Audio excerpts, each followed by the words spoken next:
Turning your 10-second video into a 20-second looping video can be done very easily with Adobe Premiere. We're going to go to New Project, and with this method of getting started, you put your project name in first. So I'm going to put today's date, and then this is Elena's model, and always put your name on there as well.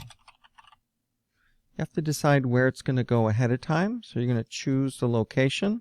I recommend just putting it in your 3D modeling project folder. And then you have to tell it what media you want to use ahead of time, so it can make the sequence for you that's set to exactly the same size as the media. That means going to your output folder. You can find OneDrive right here. Go to your 3D modeling project folder. You should have an output folder. If it's here in Blender, then you made it just like you were supposed to. But somewhere there should be a collection of videos that you have rendered in Blender. I'm going to use Elena's right here and go ahead and create the project. It goes ahead and puts your video on the timeline, and what we're going to need is 2 of them. So I'm going to Alt-click and drag one over.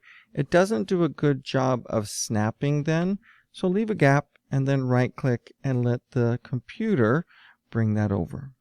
Now it's going to go back to the beginning unless we reverse this one. Right-click on the on the video, and go to Speed Duration.